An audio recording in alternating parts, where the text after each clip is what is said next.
Hello and welcome to the That's So Craven podcast.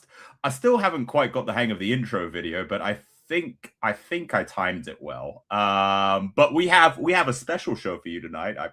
Not just because I'm involved, I'm not that egotistical, but we have the Mary and Mark show. That's right. We've got Mary Southgate, aka Townsend, with us. Mary, how are you? Yeah, I'm good.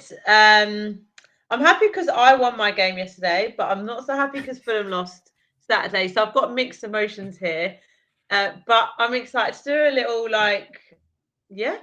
double act here. I haven't done one of the double acts before, so I'm here for it.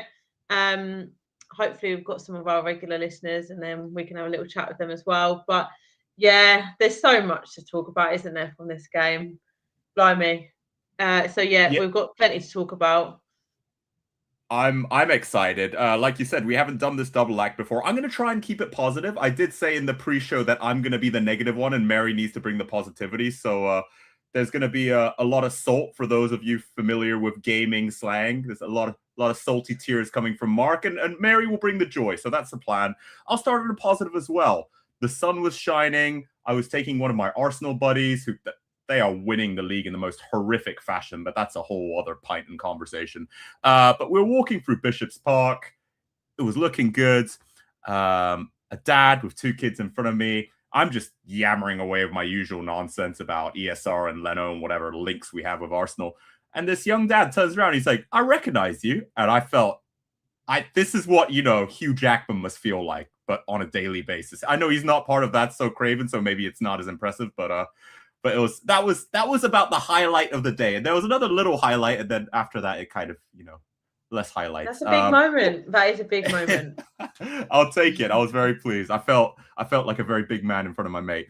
But there you go. We had the lineups, and I wanted to get your take on that because it was like I feel like it was a pretty standard silver lineup. Maybe one or two names that we weren't quite expecting, Mary. But in terms of the names on the team sheet, was there anyone that you were desperate to see on there, or any surprises on your end? No, I mean, long term, I want Cess back and I want Tete back. I think we can probably, a lot of us can agree on that, but we know that wasn't going to happen Saturday. But yeah, do you know what? Seeing Care every time I see Kearney on the team sheet, starting team, I think, oh, okay. But then actually, I still really rate him, and I think he delivered quite a good performance when he was on the pitch. And I was actually a bit shocked he came off in the end because I thought he was quite uh, an important role in the middle. But yeah, no surprises because I think we knew Berger wasn't going to be playing, and Jimenez, we knew they were like maybe slash still struggling. So it was good for Muniz to have a run out and get that starting spot, which I think also we discussed recently we might start to see a little bit more. But yeah, it's no surprises, but it's long term. I'd love to have Cess back, and I'd love to have Tesse back, just on both wings. Get that attacking like power a little bit more. Yeah, couldn't agree more. And I think Silva said it many a time in a post match, pre match, but he brings on Tom, yes, as the option to control a game, right? And he's the one that he's getting a little bit on in the years, but he's still our club captain. We still love him, and he has such a amazing ability to hold on to the ball and pick out that incisive pass. So I understood it. I was hoping for Sander, but I guess he seems to be the one from what we can gather that was affected by the illness the worst. So maybe he wasn't 100% there.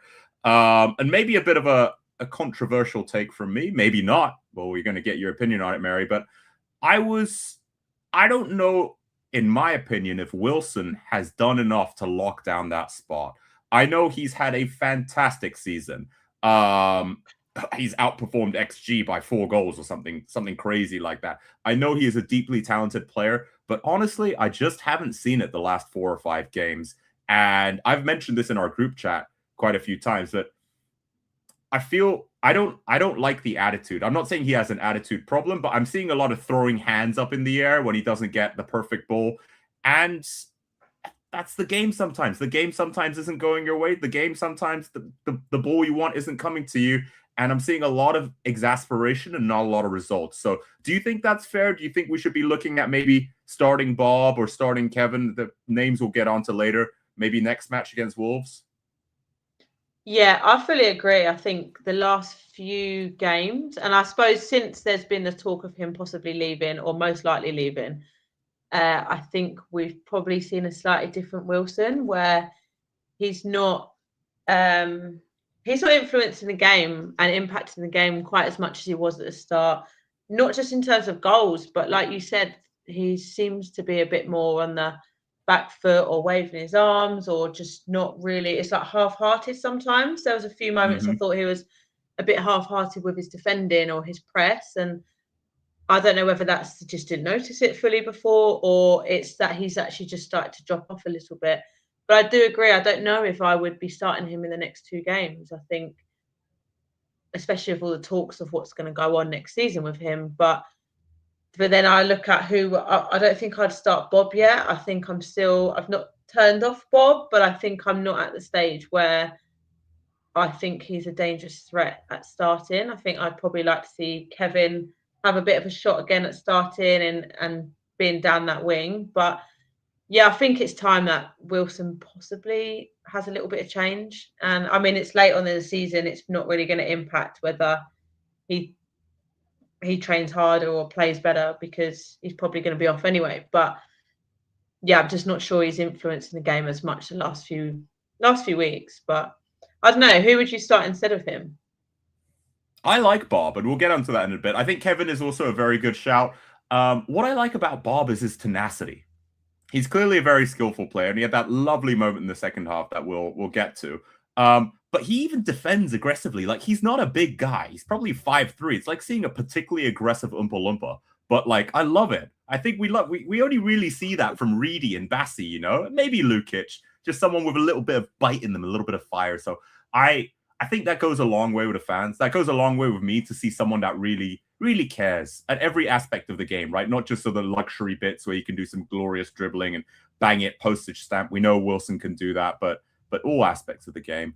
Muniz is another name that you mentioned. Very interesting. I never thought I'd say this because once again, alluding to the group chat, I'm not anti-Raul, but like you could see the guy he's 35.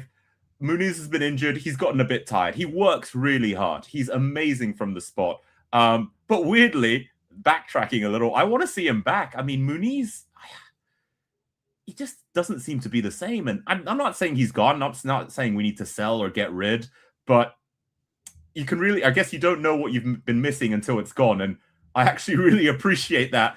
Muniz was chasing the ball. He was running around and he was working, but it didn't feel like he was working smart. Whereas we're all like links up play, and it's something we've banged on it over and over about. But like they really bring different things, and I would have liked to see Raul against Bournemouth, but hey, it wasn't to be, and we saw a different striker instead. But let's get into the match. Bournemouth, very, very high pressing, very energetic, very fast. Would I say I liked what I saw? I have some other things I'm going to be very bitter about later, but I could appreciate that they played fast football, and their triangles were really impressive. They moved the ball fast. But was there anything that about like Iriola's play that really stood out to you? Were there any Bournemouth players that you thought were a key threat, or anyone that caught your eye, Mary? I think the same as you. They had a bit of that attacking threat, but in the first half, I really thought we were the better team. I thought we were the better footballing team, and I actually didn't feel that threatened by them in the first half. Really, there was probably like a couple moments, but actually we defended it all right. I remember one moment with Robbo where he defended it one-on-one in the box, and actually gone off on a slight tangent. I think that was Robinson's best game of his Mm-hmm. return. It's not Mm-hmm. where he's at. It's not where we've seen him before. He's still not the same player, but I would say that was his strongest performance. And me and my mum actually commented on that at half time. We're like, yeah, he's playing much better today. And I don't know what it was, but I did feel that he was defending better. He was a bit more trustworthy. I know the goal came from that side, and we'll get on to that. But yeah, I think overall, first half we were much better. They did have a bit of attacking threat, and they were fast, especially second half. They were quite quick in transition. But Mm-hmm. yeah, I mean, first half we were all over them. I thought, well, not all over them, but I thought we dominated the game and we were the better footballing team. I thought we did quite well as well. The one name I do want to mention, obviously people will be talking about Ryan and his goal and Junior Krupi and his antics, but very skilled player as well. Two young players that Bournemouth have picked up. But I think I really liked what I saw from Evan Nilsson. I know Dave is a big fan of his, but I think you really saw the difference.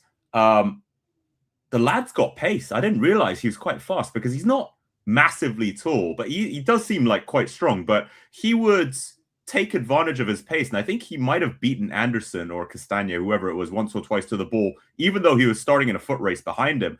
And he just seemed very calm, composed, quick feet, managed to swivel and get a shot off, I think, in that first half, which ended up being pretty tame and Leno had it covered.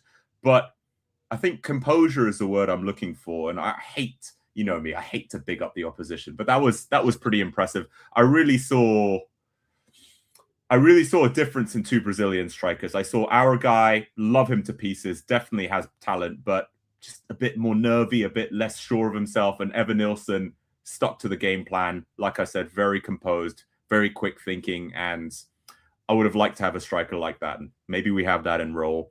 But let's talk about the first big moment. There's two big moments, three, I guess. Need to work up on my counting. But it's the Christie late tackle on Timothy Castagna as he's bringing up the ball. Initially given as a yellow, sent to VAR, and I think we know what happens there. Whenever the ref goes to VAR, it's almost 100% chance he's going to go with whatever the monitor's telling him to do. But had a look at the highlights, slowed down. I think we can say it's pretty stonewall. But Mary, any dissenting opinions, or did you think that was a pretty clear red? Yeah, I think it's the right decision, and not even in a biased way. I just think it was. Studs up, absolutely crunched him, and clever from Timmy to actually turn on the ball and when the ball was coming to him. But yeah, for me, it was definitely a red card straight away. It's just one of those moments you absolutely love, like chanting cheerio, brilliant moment. And then yeah, it all came crashing down, didn't it? A few minutes later. But I did think it was the right decision. And in fact, VAR has been very busy all weekend with all of the fair few matches, to be fair. But yeah, right decision, and we should have capitalized on it. I could not agree more. And you're right, VAR has been busy. My Arsenal mates, who are famous for hating on VAR, they're suspiciously quiet. I wonder why. I should ask them about that. I asked them if they still hate VAR or not. It'd be an interesting discussion given the absolute rugby match. I know we're talking about a different game now, but the rugby match and extra time between West Ham and Arsenal. But going back to our match, yes, I think it was pretty clear as well. Nowhere near the ball, studs up, catches him on the calf. I celebrated it like it was a goal. I was in the Riverside, actually. I wanted to sort of treat myself and my mates. So I'm usually sitting the Johnny Haynes, but I was in the Riverside, absolutely surrounded by tourists. Like, I don't mind it. In fact, they were all pretty respectful. They weren't all, well, I guess, why would Bournemouth fans be sitting all the way back there? But, if it was Liverpool or Man United, maybe other fans would come in. But yeah, it was pretty decent view. But I celebrated like that as if it was a goal. I stood up, punched the air, cheered. It was probably not too pleasant to watch. It's like, why is this maniac cheering this on? But, because it's what it represents. It represents a solid, 55 minutes, 60 minutes of having a man advantage, and that the opposition are just going to get more and more tired, and they're really going to start making mistakes in the last 20 minutes or so. So it felt as good as a goal. And yeah, and then you're right. We had 6 minutes of joy, maybe 8, some short amount of joy before I believe it's Truffert, who was carrying the ball pretty well all game for them, very attacking. I guess kind of like Robbo was back in the day. But yeah, very, very impressive. Lots of running, lots of stamina from that guy. Anderson goes in, really silly tackle. 2 feet, straight at him. I have my opinions of this, but I want to throw to you first, Mary, because I think maybe I'm being salty, maybe I'm being bitter. I don't know if let me phrase it this way. I don't know if it's as bad. I don't think it's as bad as the Christie tackle on Castagna. And of course, Mark's going to say that he's an extremely biased Fulham fan that thinks we should be playing in Europe. But am I going crazy here, or what's your take on the Anderson tackle? No, I do agree. I don't think it was as bad because he got the ball. I'm pretty sure he got the ball. I've watched it back, so I do agree it's not as bad. I think it's a red in light of consistency of reffing, or actually it's quite inconsistent normally, the reffing, but I think it is a red, but it's really frustrating because he didn't need to jump off the ground and lunge in the way he did. It was quite an aggressive tackle. I think he got the ball, so perhaps if he had actually just gone in with a different approach, it wouldn't have been a red. But I think the fact that he sort of launched off the floor made it that just bit more aggressive. And the ref had obviously just dealt with a red. So I think that's in his mind too. But yeah, I think if I'm fair, it is a red card.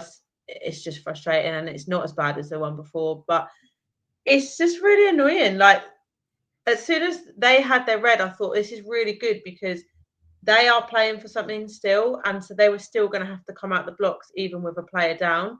Whereas if we were playing against someone like Burnley, who they could have just sat back and they would have made it really difficult for us playing against 10 men. But I thought, brilliant. Bournemouth have to come out. They have to open the play up. It's going to still be really exciting. We'll be able to exploit the spaces. So yeah, it's frustrating that Anderson then did that. We didn't last long with the extra man. 100%. And look, devil's advocate, you mentioned it. He does get the ball, and yes, he catches the man. That's bad with his studs. Agreed. But for me, yeah, like obviously biased Fulham glasses on. But he's, the angle is also important to me. And I think you're right that it's a red in terms of fairness. And that quite irritates me because I think if there's no Bournemouth player sent off, it's definitely a yellow. It's definitely stupid. It's definitely reckless. But I think the red weighs on the mind of the referee, like you said. He wants to balance things out. It's dangerous and it's reckless, and it could be given a red, so he's going to lean on that given his prior decision. But for me, it really frustrated me because I felt less confident, obviously less confident going from 11 versus 10, but 10 versus 10, our defensive shape, especially with the form that Ryan and Krupi Jr. are in, I knew that was going to be difficult. I did joke to my mate that they took Evan Nilsson off, and if we take Muniz off, I'll take that trade all day. But that's not what happened, unfortunately. ESR was the sacrificial lamb in that case, and well, that's just how the game went. But there you go. Moving on to the second half. Not so many changes from us, as expected from Marco Silva. I guess the third and final sort of... there's a few more things to touch on, but let's touch on the Bournemouth goal. I don't know how much of a threat Ryan was during the game. I thought he looked good, but we had him relatively well contained. But it was another one of those, it felt so speculative. He must have whacked it really, really hard because it takes a slight deflection off Bassi, which I didn't see at the time. It takes a slight deflection off Bassi, wrong foots Leno, and then Leno sort of stumbles towards it but can't get there fast enough. And me, with my, I have my biases, as I've mentioned. I do think we need to look for another goalkeeper in the summer. I know Brentford had a stellar save. Leno had a stellar save at Brentford to salvage us a point. So I do respect that. But like I said, with my bias, I was like, and he's letting another one from outside the box. Like, flip's sake, why does he keep doing this? But now watching it back, I think the deflection has a big part in it. But were you expecting that? Because like you said, I don't think Bournemouth were all that. I mean, yes, pretty passing up until the final third and good triangles, but no real threats. And this felt like it came out of the blue. Yeah, I think they had one chance just before that where they hit the crossbar with a shot, which actually came from Wilson losing possession. And then, yeah, this long range shot, it is frustrating. You want to be able to trust the goalie to react quick enough to save a shot from outside the 18-yard box. But I do think it took a slight deflection, and you can see he's hit it with pace. But I also think it could have been avoided. Like, the cross initially came in for Wilson's side, and again, I don't think he pressed. Well, he didn't really press. He just sort of stood and allowed the cross to come in. And then there was a bit of a... Well, Robbo did communicate with Chukwueze, but I think there was just a bit of a slow transition with their defending because I think they switched players that they were defending, and Chuck was a little bit slow at getting to his one, which is when the goal then happened. But yeah, it's frustrating. You hope that Leno can save those ones because you can see that he's like slow at reacting. When I watched it back, you can just see that. Yeah, and whether that's because of deflection, maybe, but I just think it could have been avoided. And before that, they'd had, like I said, that crossbar shot. But other than that, I didn't think they were that much of a threat, to be honest. But that just gave them the boost to keep on going, and they had a fair few other chances after that, which, I mean, I'm surprised they didn't. They had one which was pretty much an open goal at the back post. Do you remember that one? Yes. They Yeah, that crossed it one. in, and I think that was the moment we all thought that's a goal straight away. I don't know how they didn't, to be honest. But yeah, they had a few waves after the goal, and I think we all knew when they scored that was going to be tricky because they were just going to defend to keep the lead, really, weren't they? 100%. But Yeah, and I think I've had this complaint about Fulham before. I don't want to name names because that's not a very kind thing to do. If anything, I'll name names in a positive sense, right? But I really think we lack grit overall in general compared to other teams in and around us, sort of battling for those places. Now, not all the players, you know, when I think of a player that really tries, that really has grit, I'd say Bassi. I'd even say Castagna, Harrison Reed, even Bob, like I said, and Josh King. But like you said, Wilson maybe not pressing as much as he wanted, maybe one eye on the future, doesn't want to really get injured, wants to get a nice contract from Villa.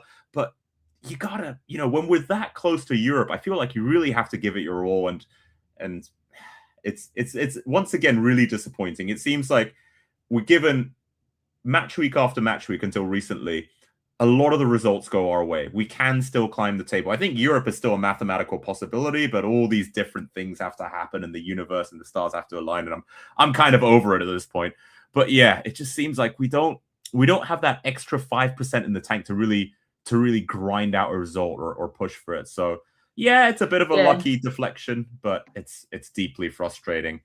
Now I'd we had say our as own well. chance. And Mm-hmm. oh, sorry, I was just going to say on the point of like players that have grit, I absolutely agree with King because Bassi as well was probably my player of the match. I thought he drove so well with the ball, especially in the second half. And I just, for the whole time, you could just see his passion to keep working hard. And I just feel like there was another level of him, yeah, and his passion, which was good. But there was a moment where King really showed it when he was the last player and they counter-attacked us.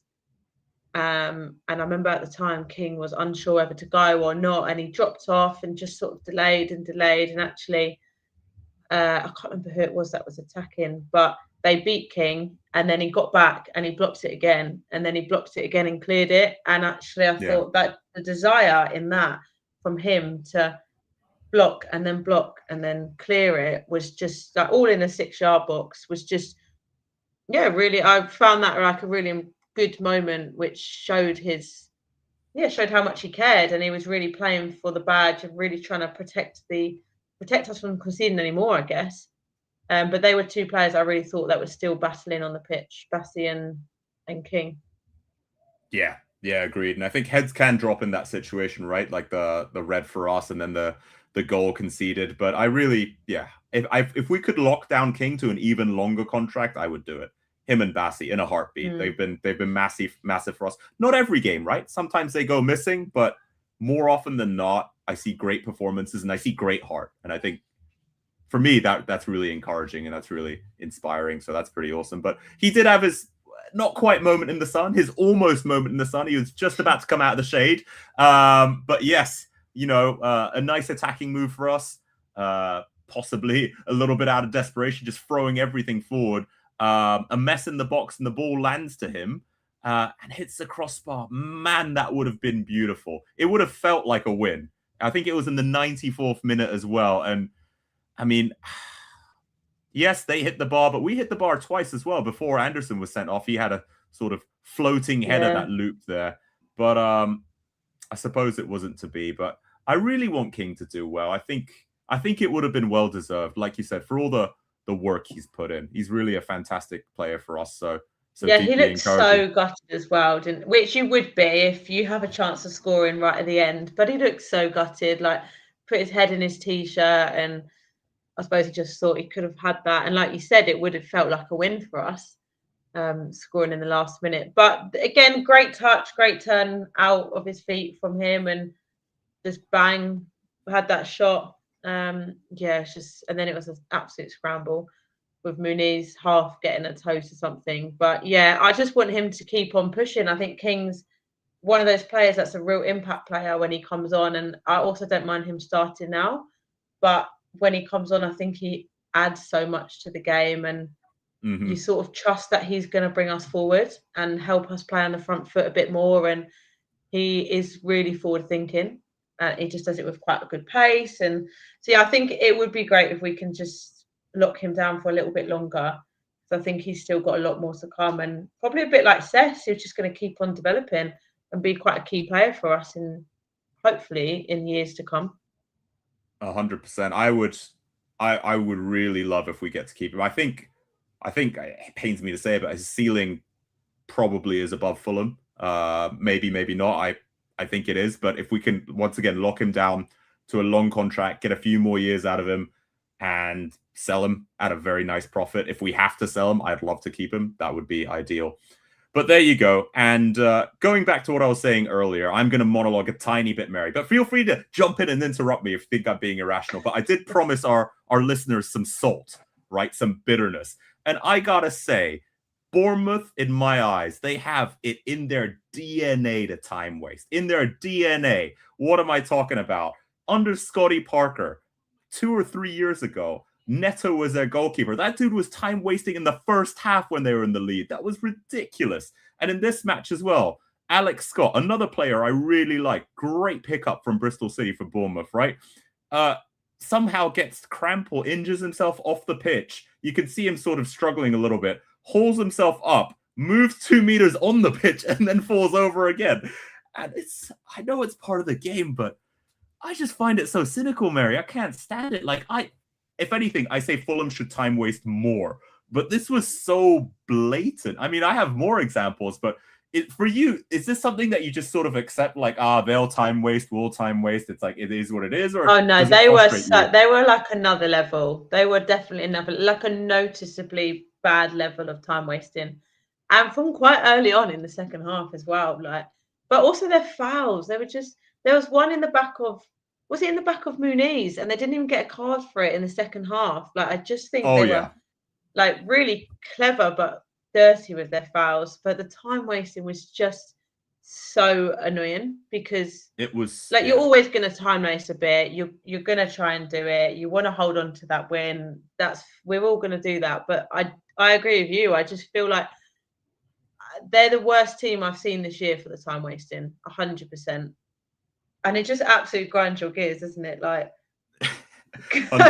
I'll just play the game. I'll finish with this. I know we're on the losing side. I know we're having a little bit of a therapy session here before we move on to sort of Discord questions. But I think at one point, Krupi and Ryan were both down at the same time trying to get the ref's attention, and we were countering, and I was screaming, "Keep running! They're down 2 people. Keep running!" like, come on, guys. It's so annoying. There's. Did you see the one where who was it that literally looked like he'd been? He was down, then he got up, and then he just decided to literally fall on the floor again. It was on the Riverside side, but in our attacking half, it was just awful. He just literally dropped to the floor. Do you have to make it that obvious? whatever you got to do to get the win across the line, I guess. But there you go. Fair play to them. I mean, what is that? 16 games unbeaten now, so they're doing something right. All right, so let's talk about the age-old question, because it's always a fun one to ask, and I don't know if we've had your opinion, or maybe your opinion has changed, and then I'll give mine. But Mary, are you Silva in or Silva out as of this moment? In this moment, it's difficult. I have been Silva in, and I think I am still Silva in, which I'll probably get a bit of stick for, and I'm absolutely fine with that. But I think the frustrating thing about recent times is that we're not scoring, and whether that's because of him or not, I'm not actually 100% sure. We've lost Iwobi. If we look at it logically, we've lost Iwobi for a bit. We haven't had Tete, we haven't had Cess, and for me that shows a real lack in depth in our team and our squad that we've lost. I think they're really key players, and Tete offers so much attack. They all bring so much attacking presence, and without them, yes, Marco is in charge of creating the next starting 11 and working out the best ways for us to attack and defend and style of play. But how much has he actually got to work with in terms of the depth of our team? And so I know we're not scoring, and we can put that down to him and what they're doing on the training ground. But I think it goes further than that to more like, yeah, like I said, the lack of depth in our squad, and I think we're missing 3 key players. But the frustrating, so I am Silva in, but the frustrating part was that we sort of threw away the opportunity to get a trophy or get further with the FA Cup. Like, why we're not playing? I do get it, like to some extent, because we had a lot of games, but we should be trying to beat Southampton. We should be, and we should be putting out our strongest team. And we knew we were going to be safe in the league. And yes, we wanted to fight for Europe. And like you said, it's still actually mathematically on, but it's absolutely out of my brain as well now. But we should have been pushing for the FA Cup a bit more. And I don't fully agree with his starting lineup on that. Yeah. But yeah, I mean, I've waffled a bit here, but I am Silva in. I like him. I think he's done great for us over the years, and I think there's still a place for him. But we have to recruit better, and that actually goes beyond him.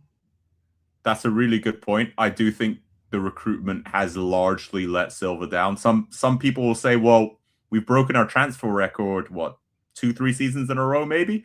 And we have, but that's not good enough, right? We still need that depth like you're talking about.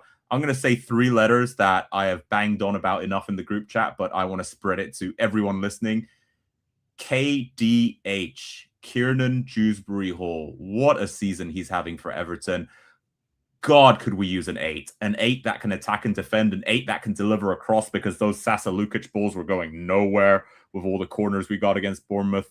I would have loved that. And he was available for 25, maybe 30 tops, 30 including add-ons.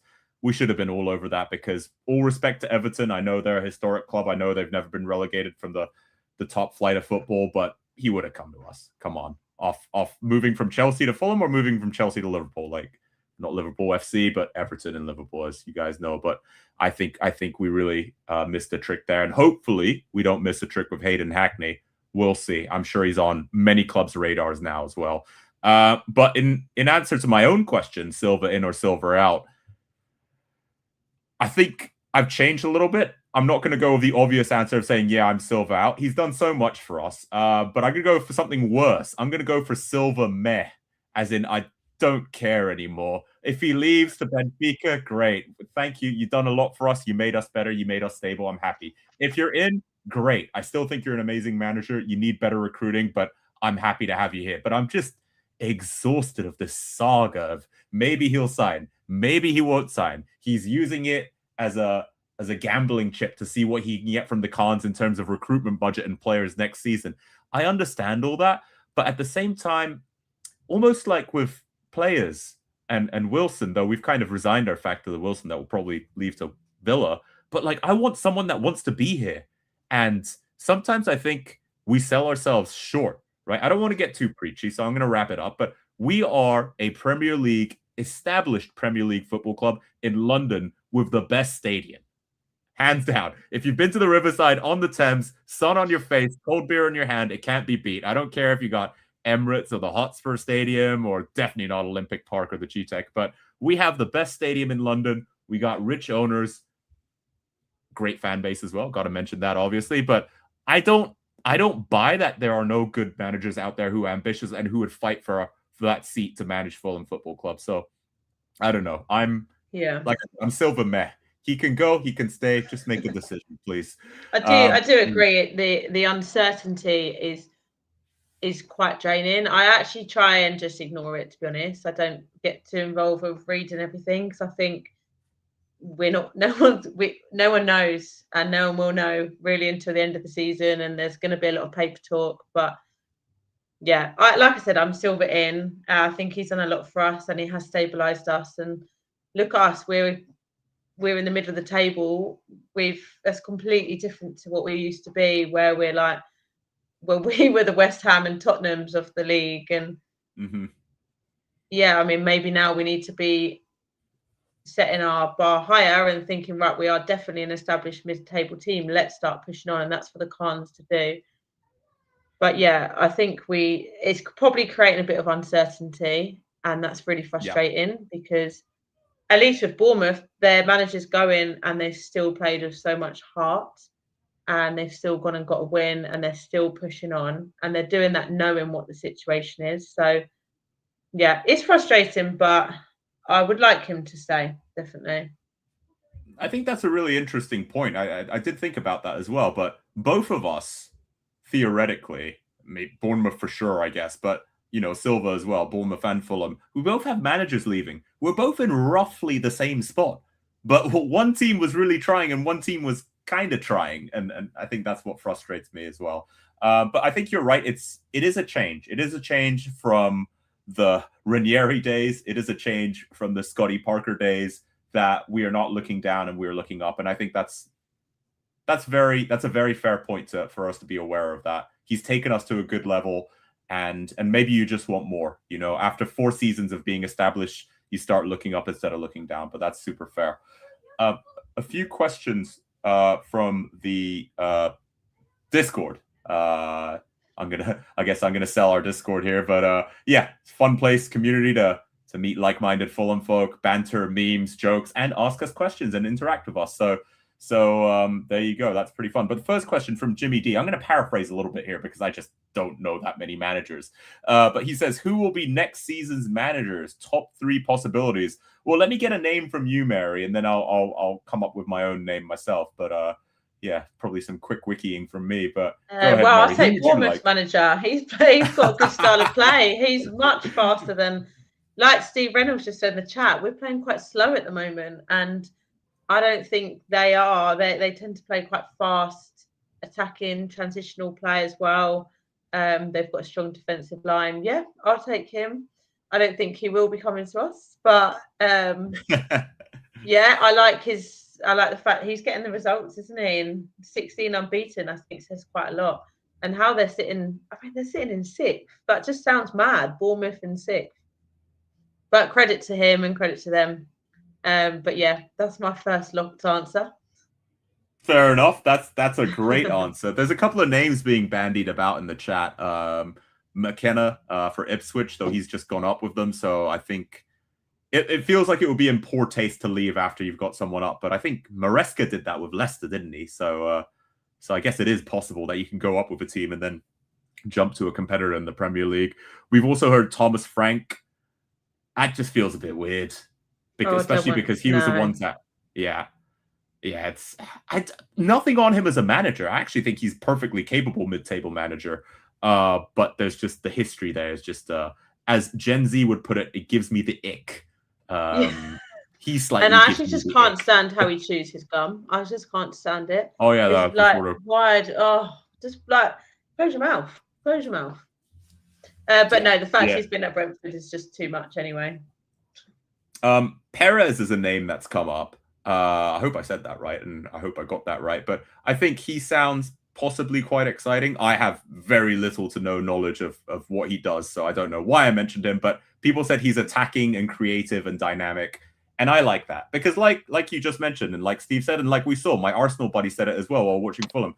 We were so slow. We were overly methodical, and I don't think, yes, there's differences in some technical ability between certain players, but when you look at Bournemouth attack, when you look at Palace attack, it is 110% direct. The ball doesn't always go in the net, but they're not giving the defense the time to reset and anticipate things. And I think that's when you can catch out less than perfect defenses. But for us, we're slow, we're a bit predictable. Robo's lost a yard of pace. Raul was exhausted and Muniz was injured. We don't have Ryan Cherky quality to be able to stroll through 2 defenders, shoot and score, right? I wish we did. It would be a very cool way to watch the game if we kept being able to win like that. But I think when you don't have that incredible gift and technical ability, then just have to be fast and direct. and take your chances that way. So yeah, it's let's see frustrating what this because Perez fellow is. we did have one moment like that in the first half when I think the ball switched out through. It went to maybe Wilson to ESR, and then he first time played out to Robbo, and he was in so much space, and it was like the old Robbo where he's got all this space, he can just like drive straight up with the ball. But frustratingly, he took a touch too wide and then had to like recut in, and then his cross just got intercepted for the corner. Which I Yes. think was the corner that Muniz did a bicycle kick from, actually, which would have been lovely, classic Muniz. But yeah, like that was just a moment where we had the opportunity to be really fast and clinical when we just didn't, which is frustrating. Yeah, very fair and agreed. I want to see more of that, and I know we can do it. Word is we're in the market for a new right back, so I don't know if that means Castagna's on his way out, but if we could get someone basically a clone of Robbo, pre-injury Robbo, to be fast, direct down that flank, I think that's the way Silva likes to play. Let's see if he's staying. Like I said, I'm Silva meh, but it suits his style, right? But there you go. Another question from the Discord. I think Roy Hodgson was there, so you never know. He might be coming back again. Roy has been repeatedly called back into action by my mate is a Palace fan, so he's been brought back like twice after Vieira left and after someone else didn't cut the mustard, and they brought back Hodgson. I wouldn't put it past Fulham. Oh man, I remember being so bitter because they either drew or won against us. They probably won. And I said, old man Hodgson can't save you all the time. So that shows you what kind of a gracious loser I am after a couple of pints and watching Fulham lose. But there you go. But one more from our very own Spanish FFC Ultras. It goes, why do Brighton and Bournemouth and probably Palace all manage to recruit players for small fees whilst we look at older players who are worth no sell-on fee? Well, I mean, I think that was the previous transfer strategy when you look at Anderson and a few others, but I'd say maybe Diop as well falls into that category, sort of relatively Premier ready, was at West Ham before we paid, I think, 20, 22, maybe even 25 for him with add-ons. But I think that's changed. I think that change started with ESR. I think ESR was a bit of a recovery project like Willian, but he was young enough that we could flip him for a profit if he came good. Jury's still out on that. The talent is there, but maybe the confidence isn't. But what are your thoughts, Mary? Because I feel like it's changed. I think we've gone younger, but not for small fees. Yeah, we have. We've gone younger and short players. We've got Oscar Bob and the King, who are both quite short. But no, that's obviously fine. They're both good players that we brought in, but we do need to go younger still. We need a bit more talent that we can slowly incorporate into the team and bring in and combine a little bit more with experienced players, and then having a bit more youth for younger players, especially possibly on those wings, just to help attack with a bit more fierce play. And I think the back line is quite strong if we have Tete. Castagna's done a bit better recently, but we still absolutely miss Tete on the right. But I think having a bit of a younger cohort of players for further up the pitch would be really beneficial as well. I don't know why we don't seem to do that, to be honest. But yeah, we're starting to. It's true. It's true. More. And we can scout. I think we haven't had. I don't think I know too many names where I was like, well, that was an absolute waste of money. Now, I know people were on Kevin's back a little bit because he didn't really show it after the Leeds sort of opener that he really impressed with, but I think he'll come good.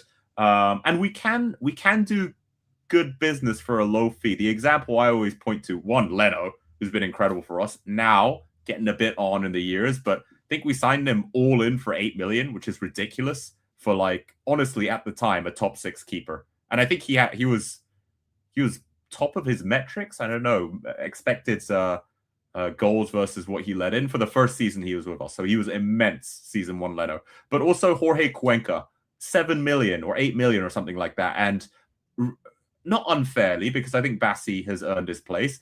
But, you know, we are so blessed in depth for that one specific position that if we were ever to transition to a back five, I would love to see Cuenca Bassi, because I think Cuenca has the feet to pass like Anderson, but I think he's also a player that has heart. He's also quite skillful, physical enough, can anticipate the ball. But I've got a lot of time for Cuenca, as does Michael Levy on our show, as I'm well aware of. But there Well, you we're go. going to see him in now. We haven't got Anderson now for 3 games, have we? So who are But we do you going to think see Silva in? will do that, or do you think Silva will play Diop? I probably Diop, because he's been on the bench ahead of Cuenca. I don't think Cuenca's been on the bench. I don't think he was on the bench last game. No, I don't think But so either. could be wrong. So most likely Diop, to be fair. But yeah, it could give an opportunity to Cuenca, but I don't think so. Okay, fair enough. And I'll finish with one question from myself, which I'm just interested to know your answer, Mary, because like I said, you're a much more positive and knowledgeable and probably definitely kinder person than me. But it's a question I asked in the last pod to Dave and Skibby. And I think it's a good question. That's why I'm answering it. That's what the host gets to do. They get to ask random questions. But the question was, what is the minimum achievement that Fulham must attain this season for you to say we've had a successful season? So the minimum it's a great achievement question. expectation. But yeah. So I would really like to see us finish in the top half. I think that says quite a lot in terms of, and I know it can be really close on points for. Well, I mean, it's so close on points, isn't it? Between like 6 positions or maybe even more. But I just think being in the top half just looks a lot more. It's so much more positive, even if you're just like, are we 11th at the moment? I think. I think we are, possibly, when I looked yesterday. But yeah, I mean, I would really like to see us just get some goals in these last 2 games as well. That would be quite nice. We've had about 7 out of our last 9 games we haven't scored. So in a short term, I'd really like to just see us get some goals in each game. Would be lovely. And starting next week at Wolves would be a positive start. But yeah, overall, look, I don't think we're going to get Europe. To be honest, we haven't really got the depth for Europe anyway, and we've seen what it's done to other teams in our league and the impact it's had on them. And it probably would have had a similar impact on us, although it would have been very fun to go on a little tour. But yeah, I think I'd really like to see us finish in the top half and just try and push on with those points for the last couple games. Completely agree. I think a top half finish for me would be huge. Unlikely though it may be, if we were the Kings of West London, and I know, yes, there's no trophy, haha, Kings of West London, but if we somehow finished above Brentford and Chelsea, I'd take that. That would be deeply, deeply heartwarming. Absolutely. So I'll take that. We may not have Europe, but we get to rub it in our neighbors' faces that we picked them to the finish line, especially when one of those neighbors spent $1 billion over 3 transfer windows, which is, I think that would be huge to finish above Chelsea and Brentford. But even just Chelsea, that would just be lovely, wouldn't it? We've been chasing them down. We're so close. I know. We will. I'm not going to say I have hope. Every time I say I have hope, we lose. But it's a possibility. Let's just get through to the end of the season. We'll see what happens. But football's never simple. It could be very simple, but there's always ups and downs. We just got to go with it, see what happens. And at the end of the day, we're Fulham for life. So we've got plenty more of this to come. Absolutely right. And you know what? Fulham doesn't make it simple, because we get handed a gift from the gods and we say, no, we don't want this. It's unfair to play 11 against 10. So we will make it 10 out of 10 and make it a fair match again. But there you go. And with that, I think we're going to wrap up. We've gotten through our questions. Thank you so much for listening, everyone, and writing in your comments. That was it's always nice to read those and talk about them as well. But with that, Mary, if you wouldn't mind seeing us off with a... You right.